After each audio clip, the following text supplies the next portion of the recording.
नमस्कार, मैं हूँ केशव पंडित और आप देख रहे हैं देश का तेजी से बढ़ता है टीवी न्यूज चैनल। इस वक्त आप देख रहे हैं हमारा खास कार्यक्रम लाइव इंटरव्यू और आज हमारे खास मेहमान हैं वरिष्ठ पत्रकार संकेत चतुर्वेदी जी।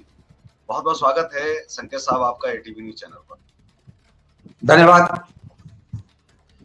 पूरे देश भर में आरएसएस को लेकर के चर्चा हो रही है कि 100 वर्ष पूरे किए हैं। प्रधानमंत्री जी ने जो है कैसा सिक्का जारी कर दिया है, भारत माता के हाथ में तिरंगा नहीं है और 100 वर्ष के होने पर उनका कार्यक्रम अपना था। प्रधानमंत्री जी ने कार्यक्रम क्यों किया, प्रधानमंत्री जी क्यों गए, प्रधानमंत्री जी ने जो है झूठ बहुत कुछ बोला है। तो आपसे जानना चाहता हूं कि आखिर क्यों विरोध हो रहा है, क्योंकि सावरकर जी को भी लोग जोड़ते हैं, जबकि सावरकर जी की महासभा तो अलग थी। आरएसएस से सावरकर का कोई लेना देना भी नहीं था। सावरकर की भी डाक टिकट जारी की गई थी इंदिरा गांधी जी के द्वारा। आरएसएस के लोगों को भी नेहरू जी के द्वारा बुलाया भी गया था। आरएसएस पर प्रतिबंध लगाया गया पटेल जी के द्वारा, लेकिन हटाया भी गया। तो बात प्रतिबंध लगाने की होती है, हटाने की नहीं। आपसे समझना चाहते हैं कि आरएसएस को लेकर के इतना विद्रोह क्यों हो रहा है पूरे देश में। जी देखिए, ये द्वेष इनके मन में शुरू से है। कांग्रेस, जहां तक विपक्ष की बात है, मैं उसको मूलतः कांग्रेस की मानता हूं, क्योंकि बाकी जितने भी और दल विपक्ष के घटित हुए हैं वो कहीं ना कहीं कांग्रेस की कमजोरी के कारण बने हैं। अब आरएसएस का जो विरोध का प्रश्न है कि कांग्रेस को क्यों विरोध है आरएसएस से, तो ये उनके स्वभाव का एक हिस्सा है। वो तब तक अपना भाईचारा नहीं फैला पाएंगे जब तक वो आरएसएस का विरोध नहीं करेंगे। ये इंदिरा और ये राजीव की और राहुल व गांधी की, जो ओरिजिनल नहीं है गांधी, और मैं तो इनको गांधी भी नहीं मानता, हालांकि हैं भी नहीं, शायद आप भी लोगों को बता पाएंगे। इनकी जो कांग्रेस अब नई आई है, ये कांग्रेस ये मान के चलती है कि अगर आरएसएस का विरोध करेंगे तो हम समझ पाएंगे कि हम अपना आपको स्टैब्लिश करके दिखा पा रहे हैं। अदरवाइज इन लोगों के पास मुद्दे की जो कमी है, ये मुद्दे की कमी है केशव जी। बेसिकली मुद्दे है नहीं विपक्ष पे। बोले तो क्या बोले, लड़े तो किस बात के लिए लड़े, और मान के भाई ये क्या घेर सकते हैं मोदी जी को भ्रष्टाचार के आरोप में? नहीं, कोई है ही नहीं इन पे आरोप। तो किस पे कीजिए वो आपको याद है पहले वो था कि सिंह का मुंह खुला हुआ क्यों है, वो आक्रामक दिखाई दे रहा है। इसका अर्थ सिंपल सा ये है कि आपके पास मुद्दे नहीं है, बातचीत के मुद्दे ही नहीं है विपक्ष पे। वो बोले तो क्या बोले, उसको ये समझ में नहीं आ रहा। धन्यवाद।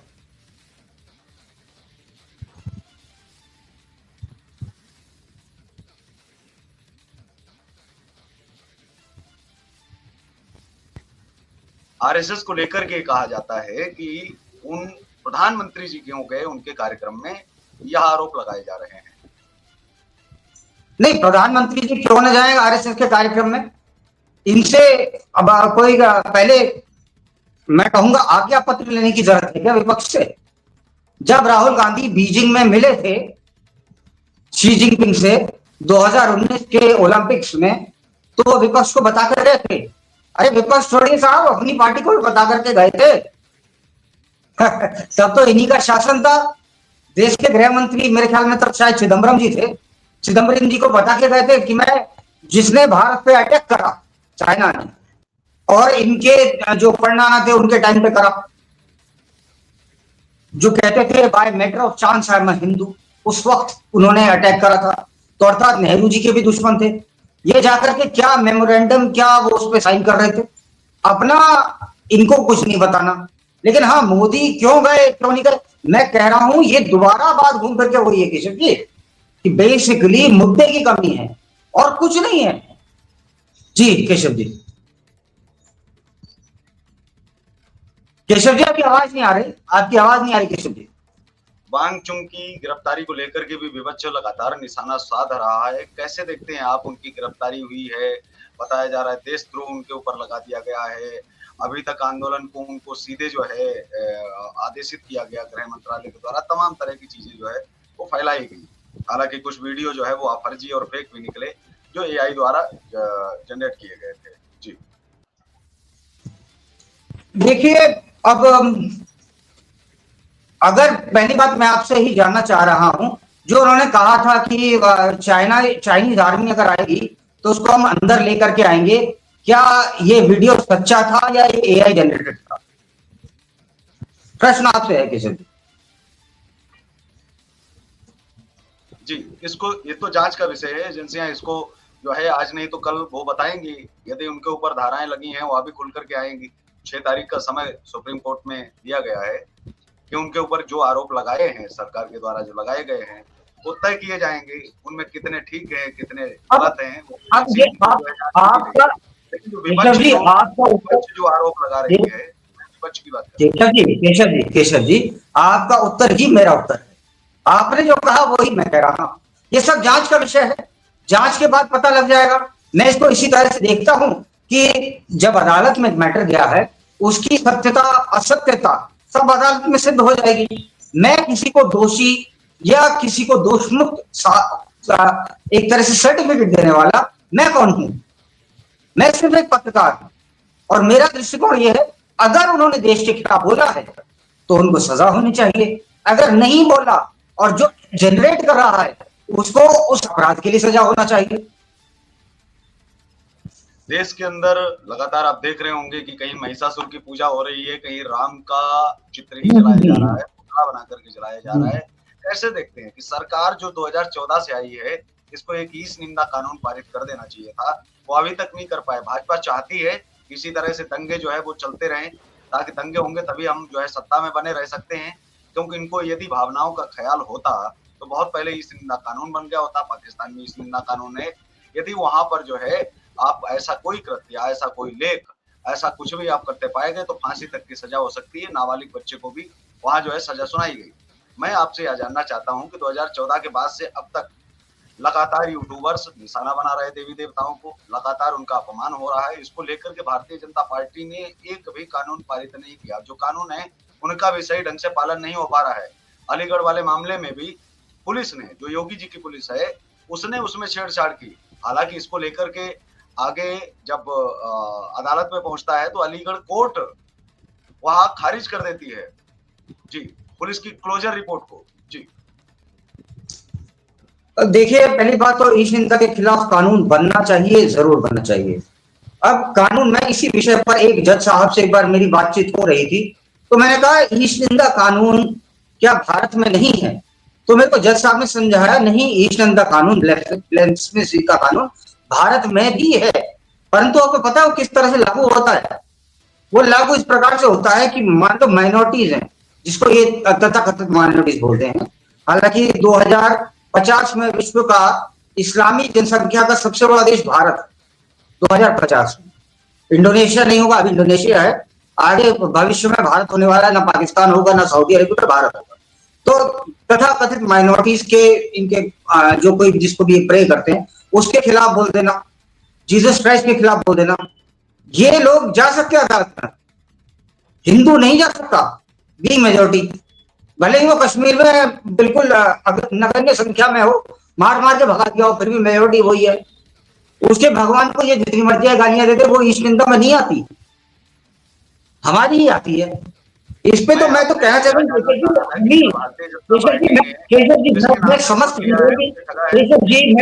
मैं समस्त हिंदुओं की तरफ से बोलना चाहता हूँ, हम ही धर्मार्थ क्यों देते रहेंगे, तो मौन सब कुछ सहते रहेंगे। मैं आपसे एक सवाल सीधा करता हूँ, भारतीय जनता पार्टी ने हिंदुओं को हिंदुओं के नाम पर ठगा है, क्योंकि ब्राह्मण विदेशी बताए जा रहे हैं, गालियां दी जा रही हैं, उनको लेकर के कहीं कोई सुरक्षा कानून नहीं बनाया गया और देवी देवताओं के लिए भी कोई कानून नहीं आया। भाजपा ने ठगा है, हाँ या ना? ना, it is too early to say. हाँ, ये आरोप आप लगा सकते हैं, परंतु कुछ समय बीत जाने के बाद, समय अब बीजे, जब सत्र, भाई कानून कैसे बनता है? कानून कैसे बनता है? जब सत्र होगा, बिल एक लाया जाएगा, पास करा जाएगा, जब वो 2/3 मेजोरिटी से पास हो जाता है लोकसभा में, फिर वो राज्यसभा में जाएगा। इसी तरह से तो होता है, जब सत्र होगा तब वो लाया जाएगा। अभी कहां से ले आएंगे? लेकिन हाँ, इसमें भी सत्र ही नहीं था, 14 से लेकर के अभी तक कोई सत्र ही नहीं पड़ा, कोई कानून पास नहीं हुआ, क्योंकि अभी तक कांग्रेस की सरकार थी शायद। नहीं, अभी तक कांग्रेस की सरकार नहीं थी। अगर 2014 से कितने मामले थे जो हाईलाइट हो गए, और आप कितने मामलों में आप किस किस को हमारे यहाँ कोई सर्वोच्च बड़ा मामला संस्थान है, है? इसे आप मानते नहीं सुनिए है ना, क्या? फिर आप कांग्रेस आप पहले मेरे को उत्तर दे दीजिए। निखिल जी आप उत्तर दे दीजिए, उसके बाद आप जितना बोलेंगे मैं सुनूंगा। हमारे एक सर्वोच्च संस्थान है, ठीक है, वो सर्वोच्च संस्थान में कोई सर्वोच्च व्यक्ति भी बैठा हुआ है जो, मतलब मैं राम के खिलाफ बोल सकता हूँ, आप राम के खिलाफ बोल सकते हो, उनके खिलाफ बोलना इस निंदा से कम ना है। गलत कह रहा हूं तो आप बता दीजिएगा। उन्होंने मैं विष्णु आपसे जी कह पे रहा क्या हूँ कि बोला? अगर इसमें कानून उन्होंने, होगा आप मुझे बात सुनिए, अरे उन्होंने कोई विष्णु जी पे कानून, क्या बोल दिया? आप फिर आप आप अलग उनके कह खिलाफ रहे हैं। बोलते मैं आपसे कह रहा हूँ कि कानून उन्होंने विष्णु जी के, मिस्टर एंकर सर, उन्होंने विष्णु जी के खिलाफ जो बोला, सर्वोच्च संस्थान में बैठा हुआ सर्वोच्च कानून है, व्यक्ति, अरे तो कानून, जरा दोबारा से आप बोलिएगा। मैं कह रहा हूँ कि कोई कानून ही नहीं है। देवी देवताओं पर कोई भी टिप्पणी करने को लेकर के कोई कानून नहीं है। SC ST पर कोई टिप्पणी आप करिए, देखिए आप जेल के अंदर दिखाई नहीं देते हैं। लेकिन ये कानून जो है बनाया ना कांग्रेस सरकार ने, कानून बनाया ना मुस्लिमों के लिए, मुस्लिम पर्सनल लॉ बोर्ड बनाया कि नहीं बनाया, लेकिन हिंदुओं के लिए इन्होंने क्या किया? वो तो जाते जाते भी वक्फ बोर्ड को जो है पूरी तरह से सेव करके गए हैं। वही वही मैं आपको कह रहा हूं कि अकेली एकमात्र ऐसी जाति जो अपने ही देश में अनाथ है वो हिंदू है। और कहीं आप भाजपा ने किसी ठगा है ना। देश में बता मैं तो दीजिए। आपसे ये पूछ रहा हूँ, भाजपा ने जी ठगा देखिए, है। केशव जी आपसे एक रिक्वेस्ट है, मेरी बात पूरी, एक्चुअली क्या होता है वो हॉट स्पॉट सा हो जाएगा, आप भी बीच में बोल रहे हैं, मैं भी बोल रहा हूं, तो जो आपके गेस्ट हैं, जो आपके सुनने वाले हैं अगर, उनको समझ में नहीं आ पाएगा। तो जब आप बोले कि मैं शांत रहूंगा सर, जब मैं बोल रहा हूं तब आप न बोले। हिंदू एकमात्र ऐसी कौम है जो अपने ही देश में अनाथ है, जिसका कोई माई बाप नहीं है। अभी बीच में आपने सुना होगा मनुस्मृति को बड़ी गालियां दी जाती हैं। संकेत चतुर्वेदी ये पूछता है, जो लोग गालियां बकते हैं मनुस्मृति को, उनमें से कितने लोगों ने मनुस्मृति को पढ़ा है? चलिए बता दीजिए, जिन लोगों ने पढ़ा है, पहला श्लोक कौन सा है, 8वां कौन सा? भाई इतनी गहराई से पढ़ा है, पढ़ी होगी जब गालियां बक रहे हो, तो बता दो पहला और 8वां कौन? जिस चीज पे तुमने पढ़ाई की उस पर गालियां क्यों बक रहे हो? और ये बेसिकली जो, मतलब मैं उच्च वर्ग नहीं कह सकता, हिंदुओं में एक वर्ग जो ब्राह्मण था उसको एलिनेट करने की ये पूरी पद्धति एक अपना रखी थी, जो रिजर्वेशन से शुरू हुई है। रिजर्वेशन की पॉलिसी से शुरू करते करते हम यहां तक आए।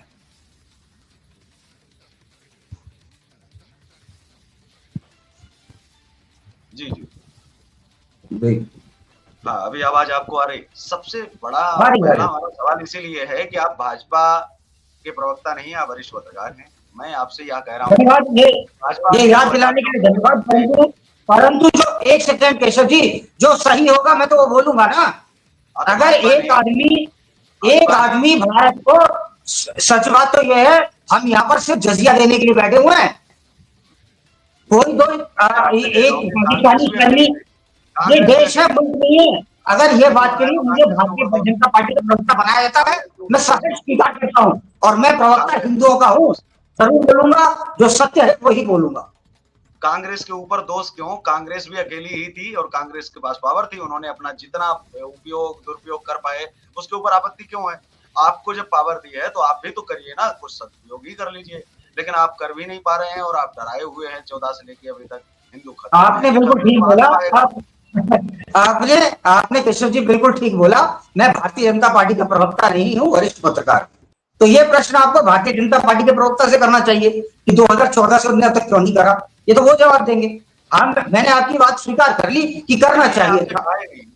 मेरा सवाल ये नहीं था कि क्यों नहीं किया, मैंने आपसे यह पूछा कि क्या भारतीय जनता पार्टी ने हिंदुओं को ठगा है इस बात को लेके कि 14 से लेके अभी तक न देवताओं को प्रोटेक्शन दे पाए, न वो सवर्ण जातियों को जो टैक्स भरते हैं न उनको दे पाए, और खास करके किसी भी वर्ग को न हिंदू पर्सनल लॉ बोर्ड बनाया, जबकि इतनी मांग हुई, आंदोलन हुए, इतना सब कुछ हुआ, इस चीज के लिए आगे क्यों भाजपा आखिर नहीं आई? कब सत्ता चली जाएगी इनको पता रहेगी, लेकिन जब तक शक्ति है तब तक एक काम ऐसा बताओ जो जिसमें सवर्ण अपने आप को महसूस कर रहा हो कि मैं सुरक्षित हूँ, कल को कानून में जा सकता हूँ, मेरे लिए ये है, मेरे लिए वो है। कल को देवी देवता सुरक्षित है, इसके लिए वो बताएं।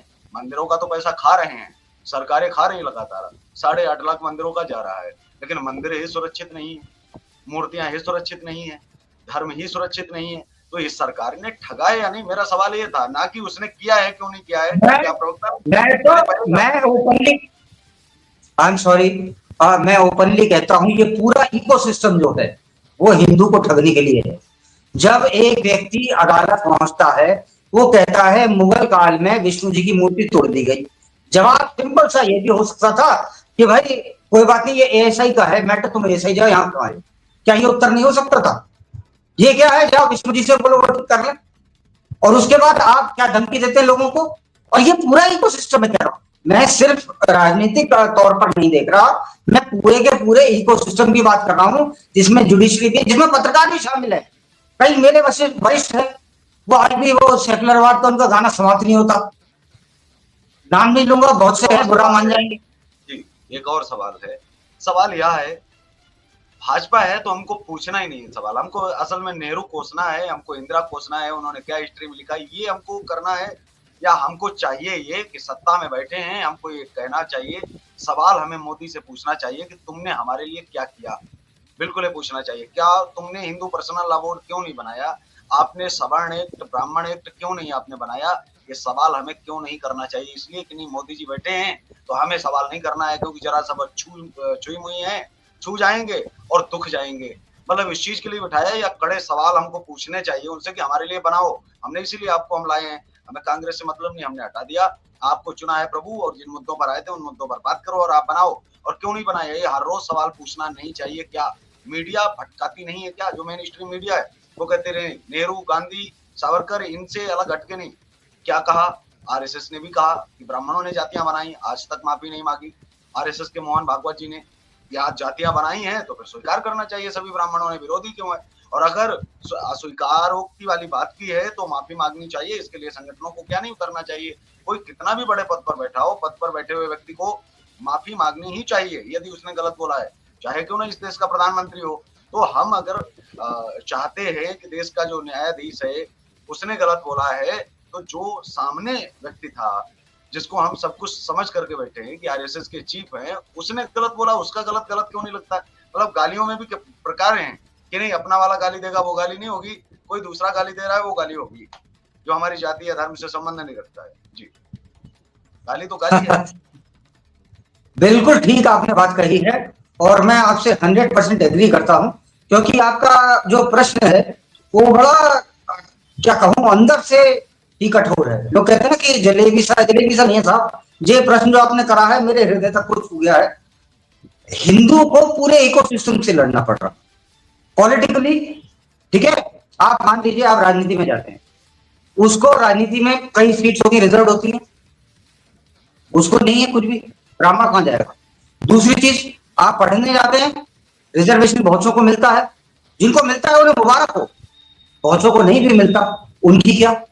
काबिलियत नाम की कोई चीज होती है? नहीं होती है। अब तो कुछ बहुत कम ऐसे संस्थान हैं जिन्हें छोड़ दिया, जैसे फौज हो गई, जुडिशरी फॉर दैट स्टेट हो गई, उनको छोड़ दीजिए। अदरवाइज तो मतलब हिंदू को, आपको वाकई लगता है कि हम देश में रहते हैं या हम मुल्क में रहते हैं? मुझे तो कई बार ये लगता है कि मैं देश में नहीं, मैं मुल्क में रहता हूं। और हमारी जो फाइट है, जो मेरी बतौर संकेत चतुर्वेदी की कलम के थ्रू जो है, वो लड़ाई जो है वो उस चीज के प्रति है जो चीज गलत है। हम प्रश्न किससे करें किससे ना करें, आपने बहुत अच्छी बात कही आरएसएस वाली। अब मेरे को जो आप बोल रहे हो, मेरे को भी ये लगने लगा है कि आरएसएस ने कहां से शुरू करा था, कहां पे आ गए। ये वही आरएसएस है जिसने किसी टाइम में, जिसमें मतलब कैसे कैसे लोग उसमें रहे हैं, क्या उनकी बातचीत हुआ करती थी, क्या लोग थे वो, और जिन्होंने शुरू करा था। पर अब कई बार मोहन भागवत जी को सुनता हूं तो बड़ा अचरज सा होता है, लगता है मैं आरएसएस को, उनका एक डायलॉग था, मैं भी उसी में थोड़ा सा कंफ्यूज हो गया था, माफी चाहता हूं आपके दर्शकों से। मोहन भागवत जी ने कहा, मैं उसे सोचने लगा था, मोहन भागवत जी ने कहा था कि हर मंदिर के नीचे हिंदुओं को मस्जिद नहीं ढूंढनी चाहिए। अब मैं मोहन भागवत जी से आपके चैनल के माध्यम से पूछ रहा हूं, मोहन भागवत जी, मैं वो मांग रहा हूं जो मेरा था, क्यों ना मांगू मैं उसे, मेरा अधिकार है उससे मांगना, और मैं लेकर के रहूंगा, और उसके लिए मेरे को आपके आज्ञा की तनिक भी आवश्यकता नहीं है। जी केशव जी। सवाल यह भी हो सकता है कि मोहन भागवत जी को हर मुस्लिम के अंदर हिंदू खोजना भी बंद कर देना चाहिए। वो बार-बार कहते हैं कि मंदिर के नीचे मस्जिद तो नहीं खोजनी चाहिए, लेकिन हर मुसलमान में मैं हिंदू खोज के रहूँगा। क्यों भाई खोजना आपने? अब सवाल आते हैं मुल्क की बात। मुल्क वालों ने कभी देश वालों को पीटा नहीं।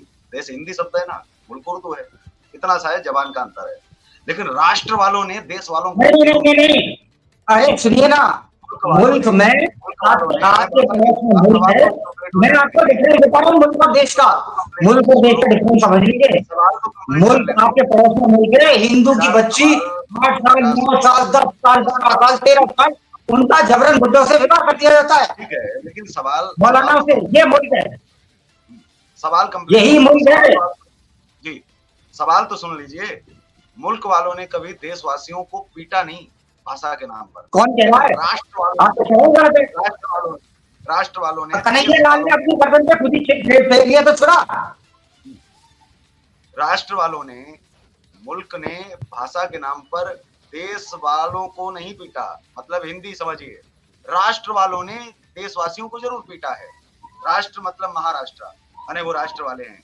तो राष्ट्र वालों ने भाषा के नाम पर जो इस देश में गदर काटा है, मार पिटाई की है, उन हिंदी भाषियों से पैसा लूटा है, उनके खिलाफ कभी आरएसएस बोली नहीं, कभी हिंदू बोला नहीं।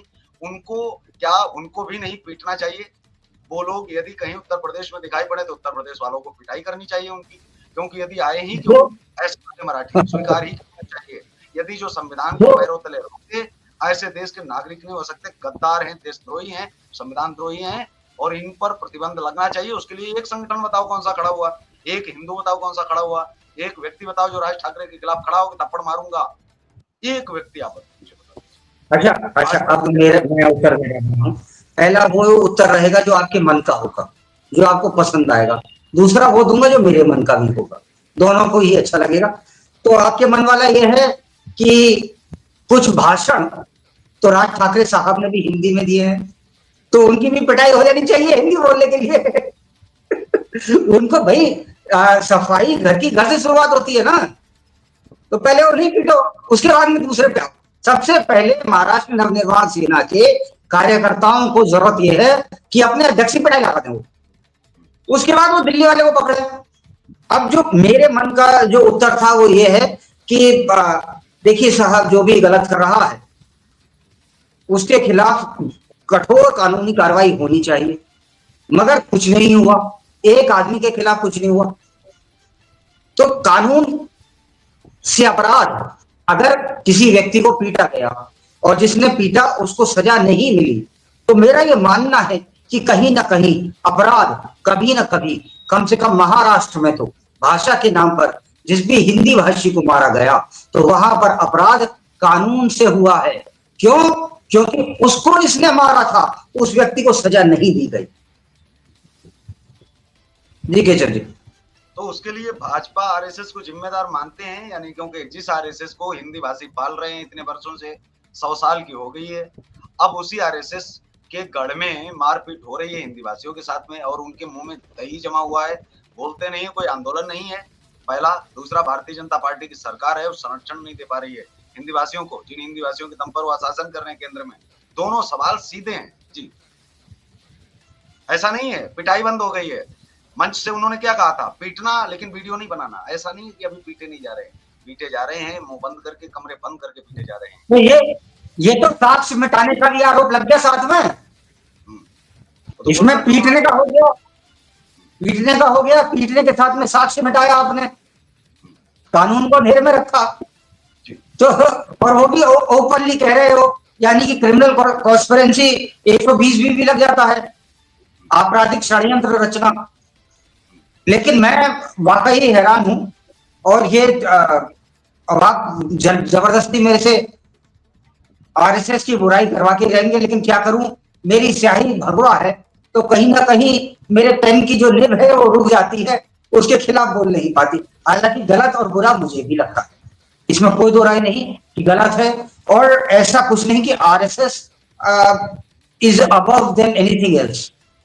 अगर आरएसएस गलती कर रहा है, अगर जागा, मतलब आपको क्या लगता है, ये सबका साथ, सबका अधिकार, सबका विश्वास, यही कहीं ना कहीं लाइन ये टो कर रही है आरएसएस। और आरएसएस की लाइन, इनफैक्ट आरएसएस की लाइन मोदी जी तो कर रहे हैं।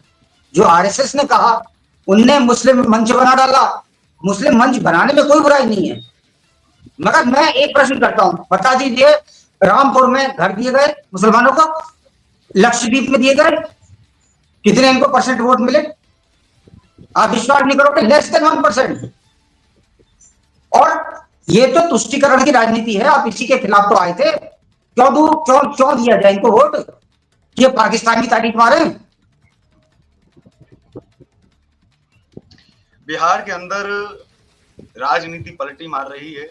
75 सालों में कुछ भला होने जा रहा है। एक राजनेता जो 11 राज्यों के मुख्यमंत्री बनाता है, प्रधानमंत्री भी बनाता है, अंतर्राष्ट्रीय स्तर पर काम किया है, अच्छा अनुभव है, और ब्राह्मण है, विद्वान है। ब्राह्मण नहीं है, गलत बात नहीं, गलत बात नहीं है, ब्राह्मण नहीं है वो। आप उसको ब्राह्मण नहीं बोलिए।